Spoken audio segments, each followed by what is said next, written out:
Mesdames et messieurs, bonsoir. Au sommaire de ce journal. Après 4 années de mise en œuvre, la phase 2 du programme redevabilité s'est achevée. Ce programme financé par la coopération suisse vise à améliorer la qualité des services rendus aux populations.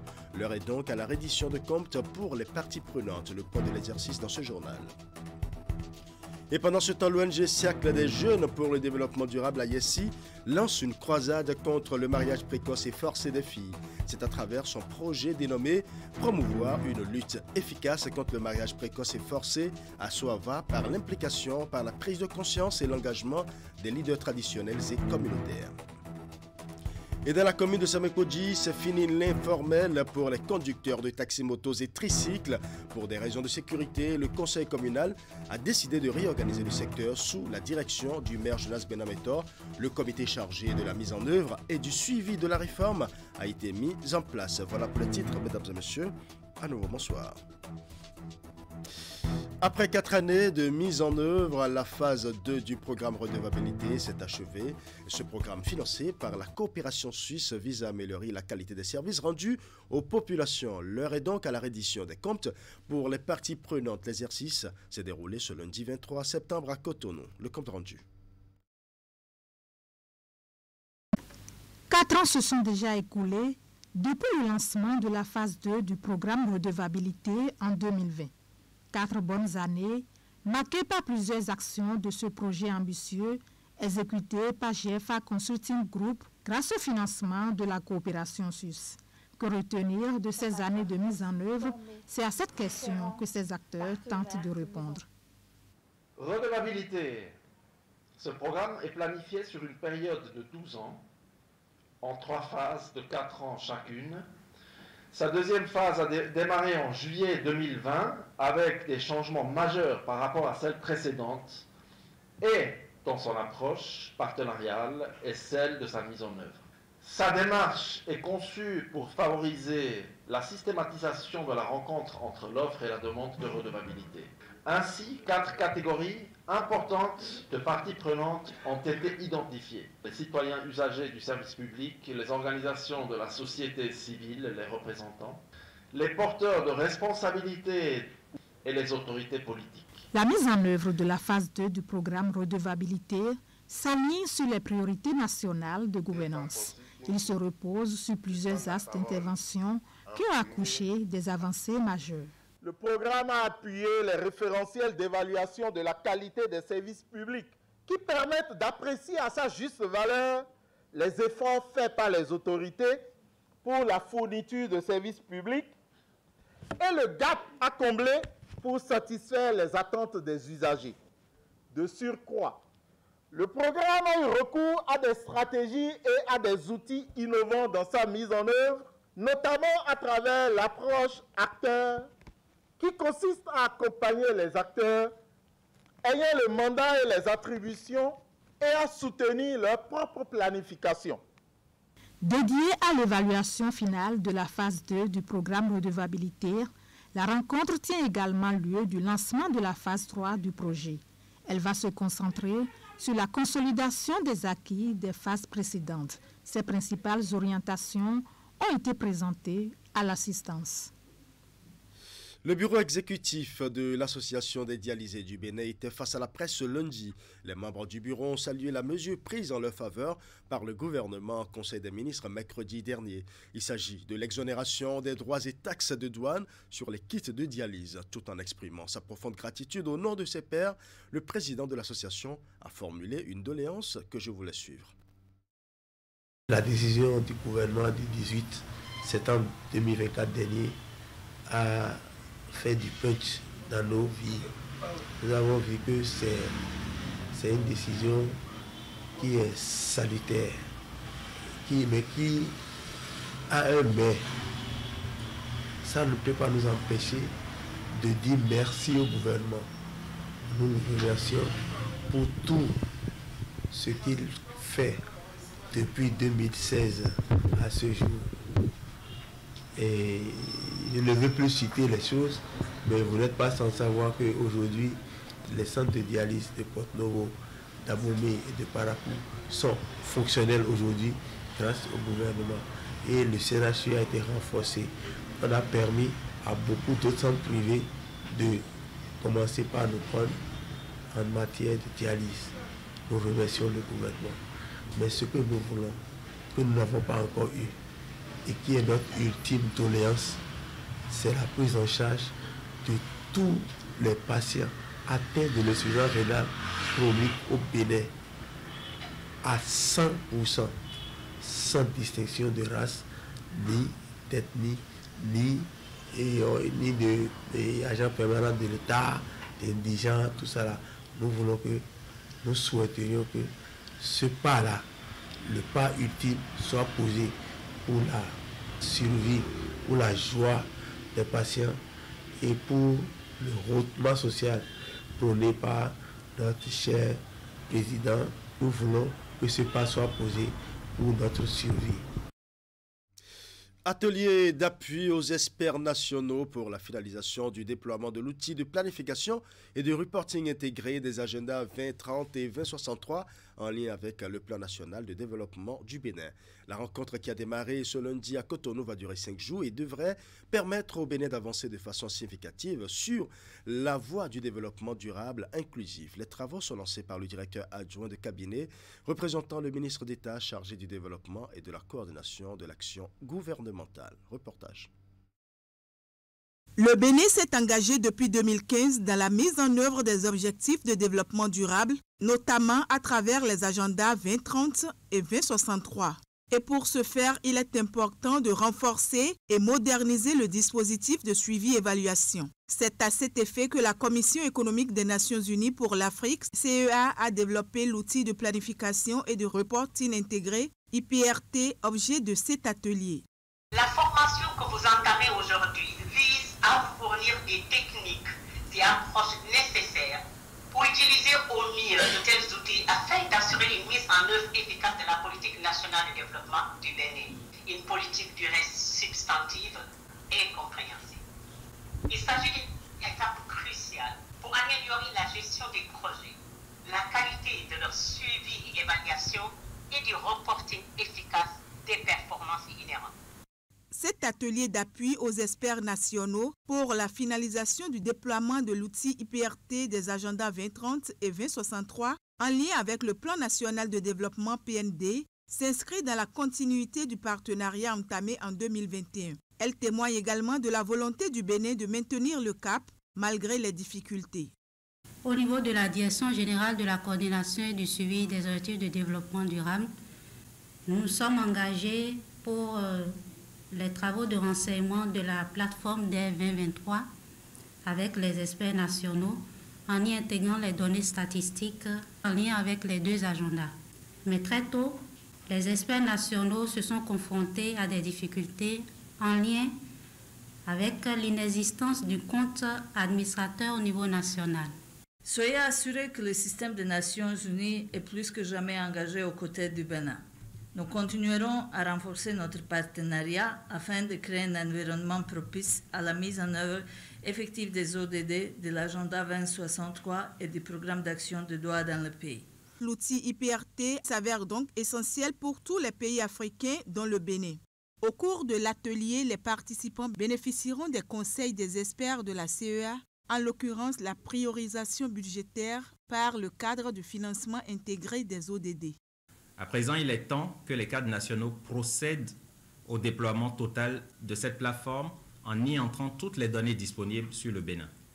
Le présent atelier, qui va durer 5 jours, sera très pratique et nécessite une concentration de tous et d'une part, une bonne appropriation du processus de saisie des données sur l'IPRT, l'alignement, le suivi et évaluation des agendas et l'édition des rapports de progrès, puis d'autre part, la priorisation budgétaire par le cadre de financement intégré des ODD.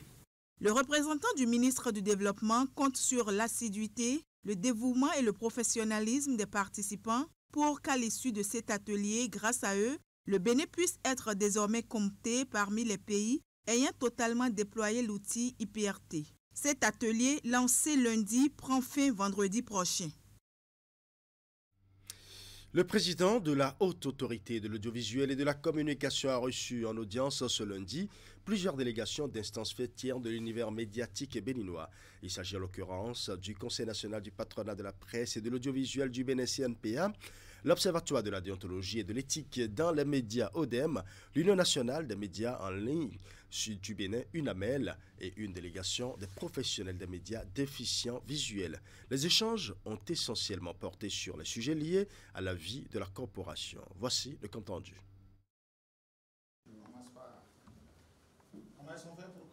Agenda bien rempli pour le président de la Haute Autorité de l'Audiovisuel et de la Communication ce matin. Au programme, plusieurs audiences. Et la journée démarre par la réception du président du CNPA Bénin. Nous sommes passés pour lui présenter les civilités et en même temps les félicitations pour sa promotion. En un deuxième temps, nous avons fait avec lui un état des lieux à travers les attentes du CNPA et voir de façon générale comment œuvrer pour l'amélioration de la vie des médias, de la vie des entreprises de médias au Bénin. Quelques minutes seulement après son audience avec le président du CNPA Bénin, Édouard Loko accueille les membres de l'Observatoire de la déontologie et de l'éthique dans les médias. Au menu des échanges, plusieurs sujets relatifs au fonctionnement de l'Observatoire. Quel va être le partenariat ou la relation entre l'ODEM et la HAC à travers ce que nous pouvons appeler la co-régulation. Si hier, cette co-régulation était une croyance barrière, aujourd'hui, nous venons d'entendre du président que nous allons fonctionner, nous allons faire activer cette co-régulation. Nous avons profité pour remettre au président nos rapports d'activité. Vous savez, l'ODEM établit un rapport d'activité par semestre. Nous lui avons également remis notre plan triennal, le plan qui définit les activités que nous aurons à mener au cours de notre mandat. S'en est suivi l'audience avec une délégation de l'Union nationale des médias en ligne du Bénin. Nous avons soumis nos préoccupations qui sont entre autres l'assainissement du secteur des médias en ligne. Vous n'êtes pas sans savoir que ces 56 médias en ligne qui sont autorisés, mais sur le terrain, il y en a plus qui exercent et qui font une concurrence déloyale à nous qui avons les licences légales. Nous avons besoin de la formation pour pouvoir asseoir des médias en ligne de qualité qui offrent des contenus de qualité. Cette demi-journée d'audience s'est achevée par la réception par le président de la HAC d'un groupe de journalistes handicapés visuels. Nos conditions de vie sont encore un peu précaires, je dirais. On a quelques difficultés. C'est pourquoi nous sommes venus voir le président de la HAC pour voir dans quelle mesure pallier à ces difficultés-là, afin que notre passion ne se transforme pas en une amertume ou en une déception. À travers cette série d'entrevues, Édouard Loko tient une promesse personnelle, celle d'accorder ses premières audiences à la Corporation des professionnels des médias. Je l'ai annoncé en début d'édition, l'ONG Siècle des jeunes pour le développement durable AISI est en croisade contre le mariage précoce et forcé des filles. C'est à travers son projet dénommé Promouvoir une lutte efficace contre le mariage précoce et forcé à Soava par l'implication, la prise de conscience et l'engagement des leaders traditionnels et communautaires. Un plaidoyer est lancé à cet effet en faveur des filles et des femmes avec l'accompagnement des leaders religieux et traditionnels. Le point avec Idrissou Boukari.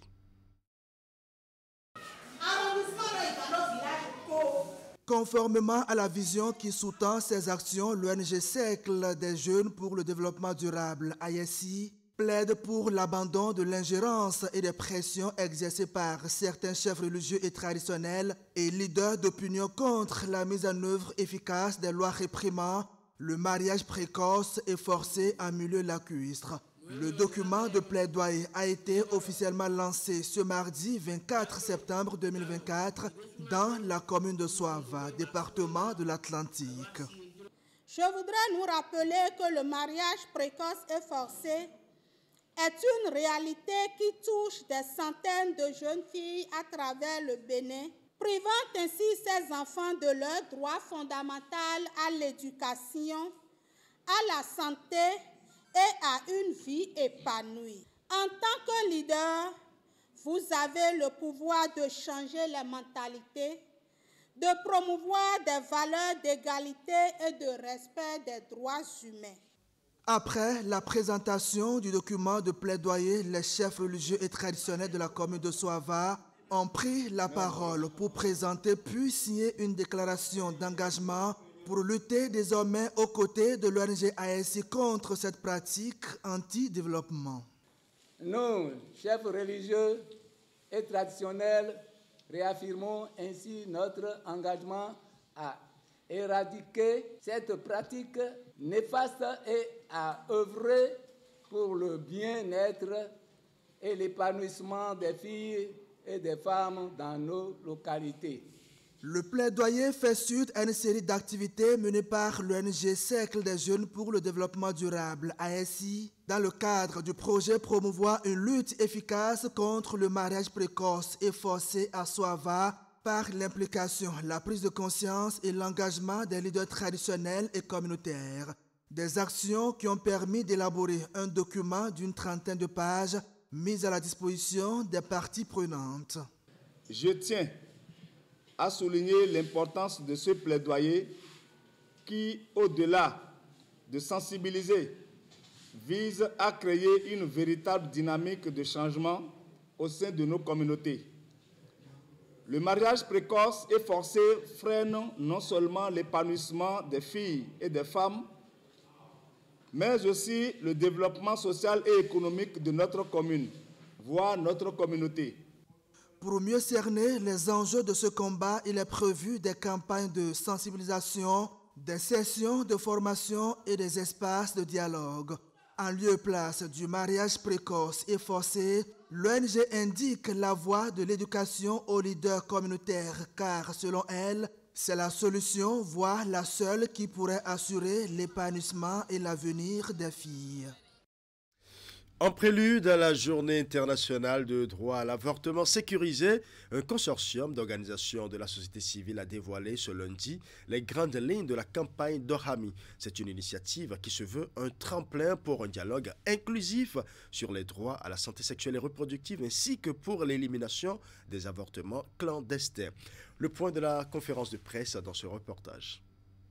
Dohami, c'est le nom de la campagne que s'apprête à lancer un consortium d'organisations de la société civile, dont le réseau des journalistes sur les droits en santé sexuelle et reproductive au Bénin. L'objectif est d'instaurer un dialogue inclusif et constructif autour de la loi numéro 2021-12 du 20 décembre 2021, modifiant et complétant la loi numéro 2003-04 du 3 mars 2003 relative à la santé sexuelle et reproductive afin de mettre un terme aux décès maternels et aux traumatismes causés par les avortements clandestins. Il y a une lueur d'espoir, puisque en 3 ans, nous ne pouvons pas parler d'impact durable, mais on note déjà, comme la déclaration l'a signifié, une réduction drastique au niveau de toutes nos formations sanitaires, qu'elles soient privées ou publiques, des cas de complications liées aux avortements clandestins.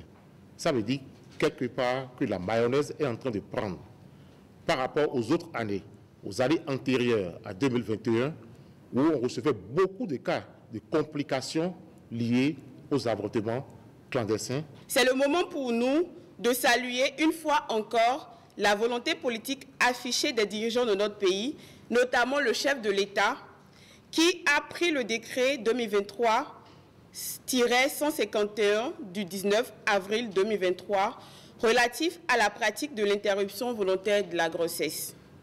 Cette volonté se manifeste également à travers diverses initiatives du ministère de la Santé en collaboration avec les partenaires techniques et financiers, la société civile ainsi que les organisations savantes et professionnelles. Portée par le réseau des journalistes pour les droits en santé sexuelle et reproductive et plusieurs autres associations, cette campagne sera officiellement lancée le 27 septembre à la veille de la Journée internationale pour le droit à l'avortement sécurisé. Elle sera marquée par une journée récréative, un flash mob et un ciné-débat. La célébration de l'édition 2024 de la Journée internationale de l'avortement sécurisé est pour nous l'occasion de rappeler que l'interruption volontaire de grossesse est un service de santé essentiel qui lorsqu'il est pratiqué dans un cadre médical, est sécurisé.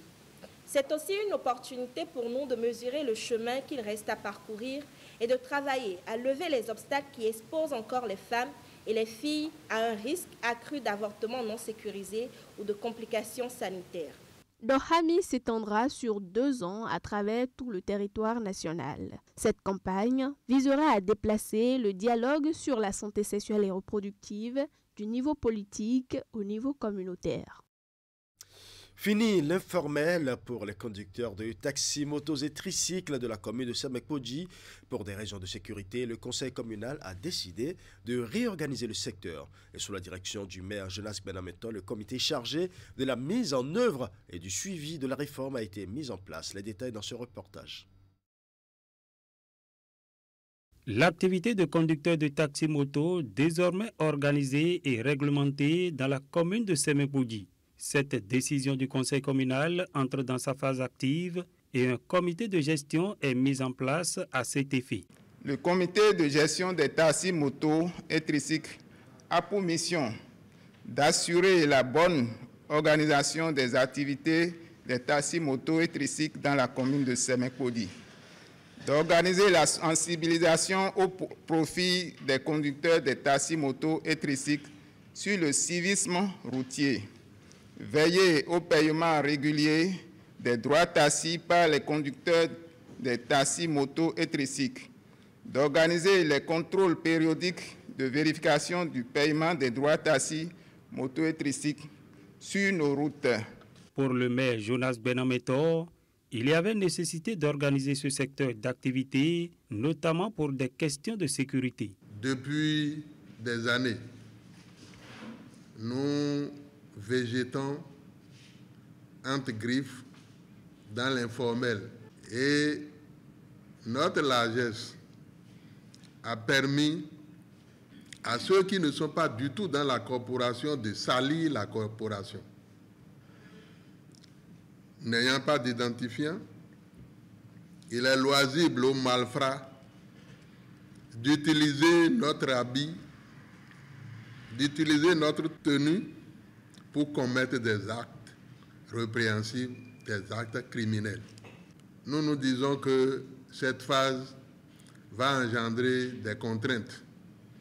Mais lorsque vous analysez, vous soupesez les contraintes et l'avantage que l'organisation vous procure, vous devez choisir l'organisation, vous devez choisir autre chose que de ressembler à tout ce dont on ne pense même pas dans son fort intérieur.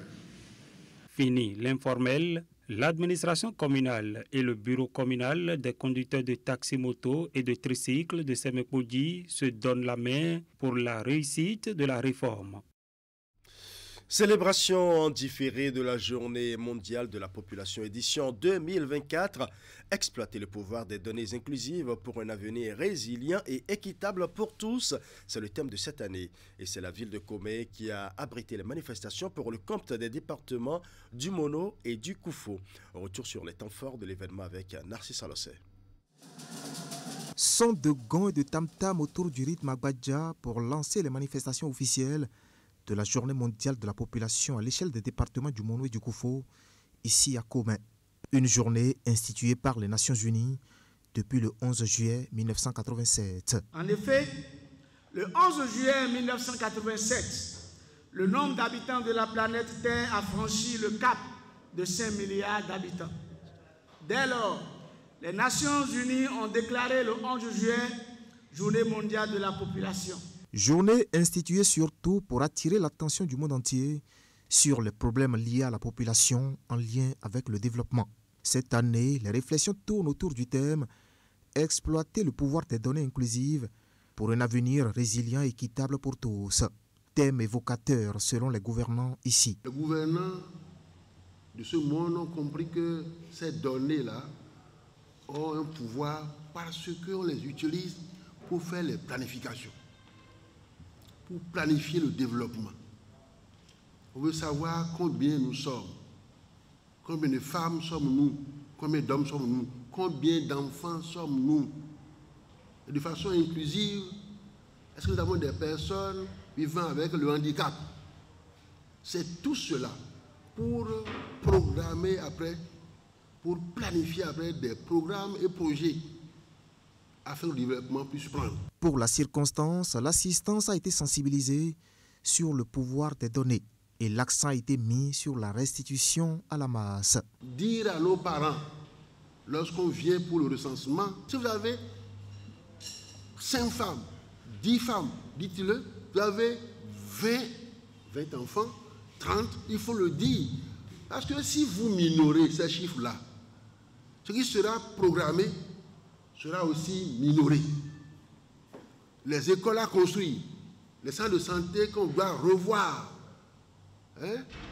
pour mieux accueillir les parents. Si vous dites que nous ne sommes pas nombreux, bon, on va vous amener quelque chose de congru. Le lien entre ce pouvoir des données et le développement a été montré avec une séance de dépistage de nombre de pathologies initiée au profit des témoins de cette cérémonie.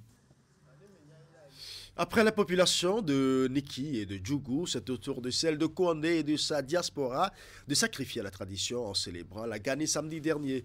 Venus de tous les horizons, les fils et filles de Kouandé se sont mobilisés autour de leur souverain Bagana Kuntu II pour célébrer leur tradition ancestrale. Au-delà du parcours rituel du roi qui a marqué cette fête identitaire, des bâtonnons, plusieurs autres événements empreints de solennité ont meublé ce rendez-vous annuel. Reportage. Des chevaux majestueusement montés par des princes bâtonnous en pleine démonstration de danse.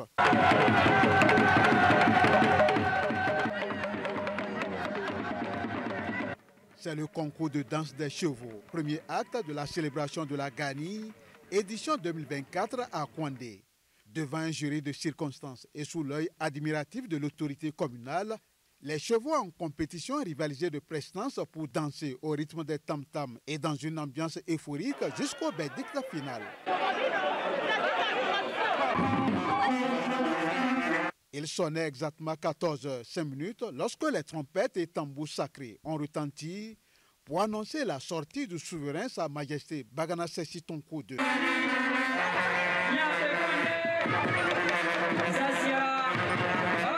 Perché sur sa monture blanche et accompagné par une vague déferlante de cavaliers royaux, il entame ainsi son traditionnel parcours rituel sur les différents sites constituant les piliers de la riche tradition en terre des Bagana. De la place sacrée Bouro, où il a prié pour toute la nation, le roi et son peuple vont sillonner les différents sites avant de chuter à l'hôtel de ville, symbole de l'administration centrale où l'attendaient les autorités politico-administratives.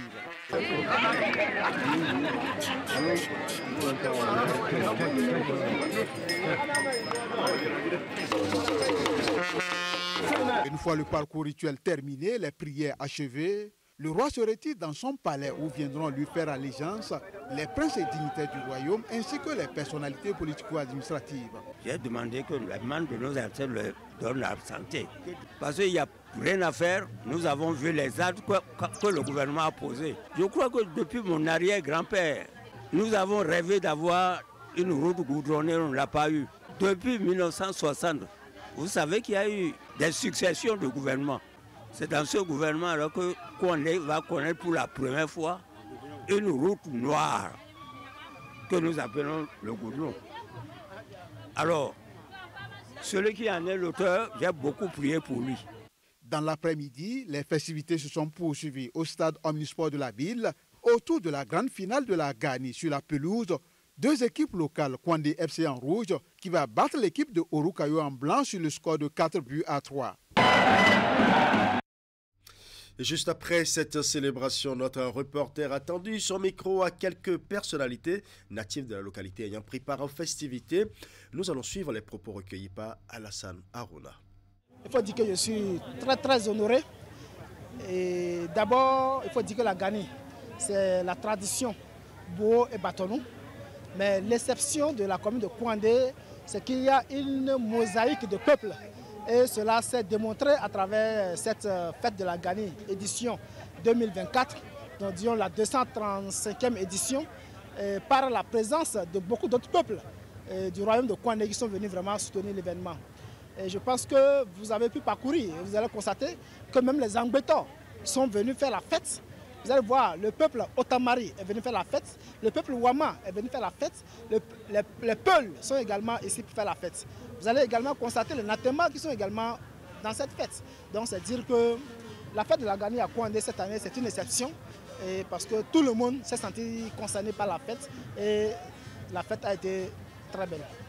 C'est d'abord un sentiment de satisfaction d'une mission bien accomplie par la Cour royale, un sentiment de fierté également de ce que, une fois encore de plus, le peuple Batombo a pu se réunir ici. Tous les fils de Kouandé, vous avez vu, hein, on est là, tout bord, toute tendance politique confondue. Nous sommes là aujourd'hui. La main dans la main, on se parle ensemble. Encore une fois, on a pu se retrouver autour de notre souverain, Bangana. C'est le nom du souverain de Kouandé, pour célébrer donc, ces retrouvailles, donc cette fête traditionnelle qui aujourd'hui est dans le patrimoine de l'UNESCO. C'est-à-dire que la Gani aujourd'hui est une fête qui est inscrite en lettres d'or dans le patrimoine de l'UNESCO. Et cette fierté serait complète si le chef de l'État, le chef du gouvernement, le président Talon, enclenche le palais royal de Kouandé. S'il enclenche la construction du palais royal de Kouandé. Cette fierté serait totale si le chef de l'État, président de la République, complète les 31 km qui séparent Kouandé de Péonko. Vous avez vu, le roi de Péonko est ici. Le roi de Tobré sont tous là. Ils ont dû braver pour être ici. Talon aura un bravo total. Si l'axe Kouandé-Kérou, tout au moins, est entamé.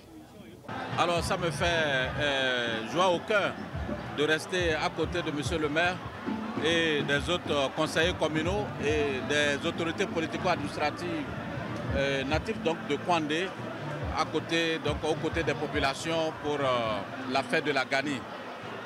Nous avons fini avec le rituel qui a été conduit par le roi Bagana. Place maintenant à la jeunesse qui le met à travers ses différents parrains. Nous ont réunis ici pour pouvoir régayer les jeunes. Vous voyez, c'est la fête pratiquement qui continue ici au stade. Voilà, ce sera tout pour ce journal. Merci pour votre aimable attention. Bonne soirée à chacun et à tous. Portez-vous bien.